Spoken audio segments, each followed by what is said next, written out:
Hello, mayam punamaku surai sa mga birani blay hana ikay kumnazabu sa bagaloy na ikokno na khuyrumjari si aina mayam gidamakta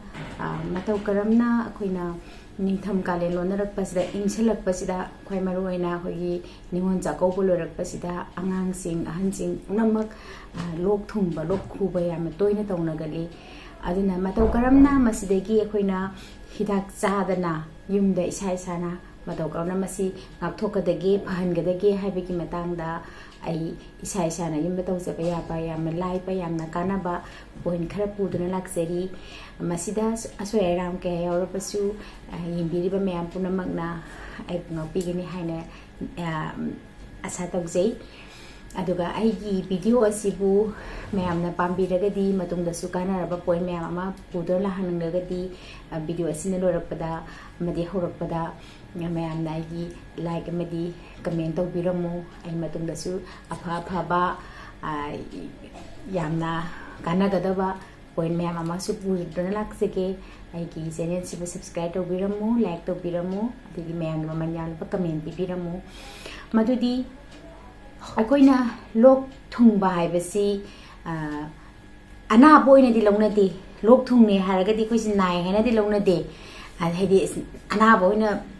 aisi pom tu duna na boina di longna de du lok thungba haibasi amna irritate oiba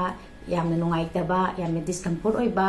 amakhakni khwaidigi maruina khoigi pikli be angangda pikli bangangda lok thungba haibase sina maram oraga makoina chaba thakpa ngamjadaba degi tumba phawu yadabagi yamna awabado mama apa akhoi loi thengaduna langlaba ngakani aide akhoi isa isa ju work place da boiro school college da boiro yum da boiro lok thongbasna maram moraga isa haining daba chaning thangning pok daba degi yamna nungai handaba amakhakni ana matau karamna masi akhoi side effect ba medicine jing sisinadana fagadagi haipudugi matangda ai thamjerage madudi akoina akoi mioi bagi body organs khudimak se ko part khudimak se khoi gi isagi khutsa amadi khongsa da lei haina akoina according to Accupressure and sujok therapy gi matungina akoina longna jei madudi karai da akoina pointing se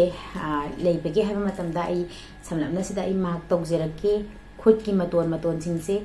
ko khusa taramak to bigadabani ado ai khusa amado oina ai tawra ko utsege ai no utseriba chida mayam ubi go ado sigi ai ne press tawjeri kana tawjeri ba mark tawjeri ba pham asida asunna yamna kanna na tabako soft and gentle ado pressure di khar pibireni khar pibiraga pham asida hai pham asida asunna pressure tawbiu hai ba aina hajeri ba pham singa je khusa taramak ta ko 10 time pressure tawbiu asumna ko khar pressure pibiraga ado pressure tawa matamda koi lok thungi matam sinus leiba ade allergy rhinitis leiba tasu yamna kanai ko sikhudi makse sisna sigi je 10 time asumna 10 nambira mani sta 1 2 3 4 5 6 7 8 9 10 nambira mani sida su 10 nambira ni khusa khudi maksida 10 nambira mani songi khusa sloraga songi khusa ra su nambiu Masih zaman nana sida ina mak tawjeri bas mafam si magda da ai ama khatang tawjere somda su nambiramo aduga 10 nambi balora matungda amu akhoi side chingje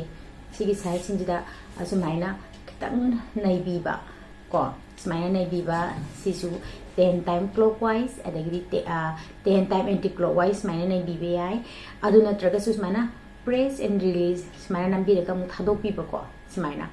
Hasim tau biba sina press and release na 20 time dinga sagi sumana kitang nai bizna clockwise 10 time amuka na haisege adi anti clockwise 10 time sumana khusa kudi maksida ko khagasum nai biba khusa kudi mase khusa tara maksida masina nga sage khoi gi naton phunba degidi kok lumamba kholamba mi nung pangnangam dabado adugumba su adu phahali ado khwaidiki maroina angang singdasu pikli bangang singdasu ko even newborn baby degi horaga yam tat na nungsina ko khusa sing tat na pai bibi ai asmaina yam na kanna taba ma khoi di kitang amu khuse khara amu tat na pai bibi ai ko pi bangang degi si hongna to bi ai sije angang degi horaga ahan phawada akhoina loina sizna ba ya haijeriba adegi di angang apik pa angang gi demak di less than 1 years tagi horaga ko adi makhoi dedi muka kamai to gada ha khoi khongi khutning se sida makhongi khutning sida so smaina tapna yam sine massage to biba adagi masagi makhoi khong maton jingdo adasu yam tapna massage to biraga yamoi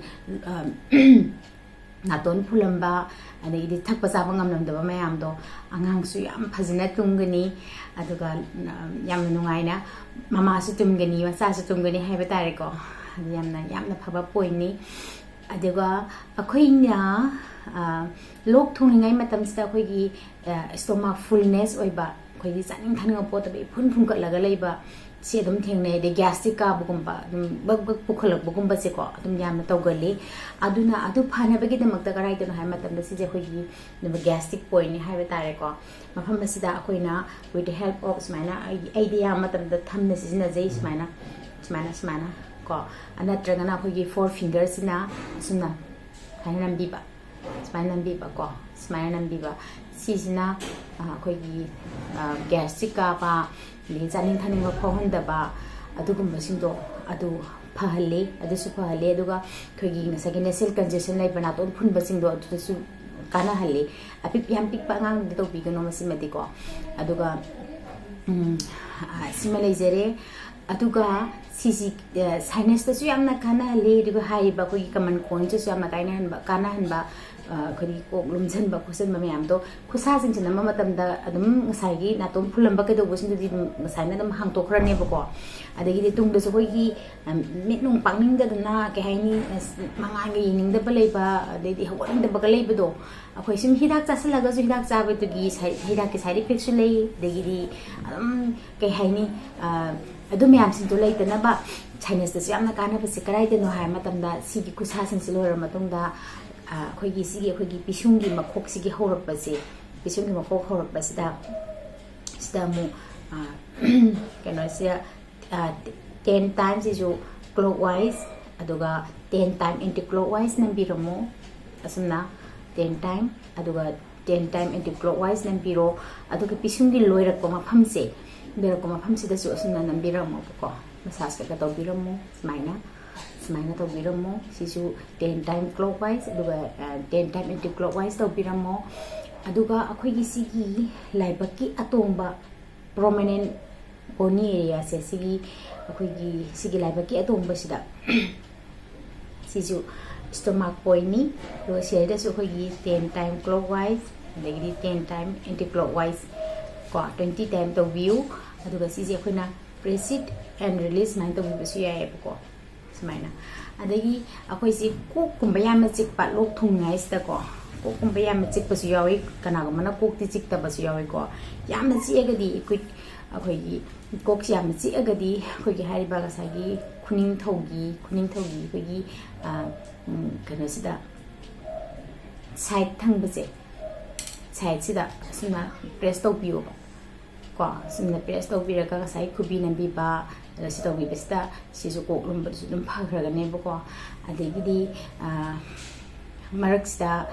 aina haijening badi lok thung he matam sida khoi ji ising thak pa yam na wat nei ado ising se aing badi thak pi ga no khoi gi lumbu sa ba na traga no kano normal temperature re ba su ya ising di ya ma khai thak bi yo smai to ring matam sida ko khoina adegi di chak chaw matam da kana go mana lok thung matung se dum no ti phul ga dum chak dum phulun cha ba ya ba su lei bu ko ado chak ti cha matam da khatang admaina yamna heavy win da san bi da ba ado chara ti hen bi ga no hain haijeningi ngasi gi damak ta di matang asida matau karamna isa na lok thung ba da gi ngak thuk sa ga da gi yum da kamaina paisa chang dana amadi matam mangan dana akhone isana treatment tawjebe ya kadagi habisi ki matang da khanane ne pachi matang asida loisin jere mana mayam puna na de yekna nunga yai phana lebiu haijeba galone na mayam dagi kaina na begi ya thang jeri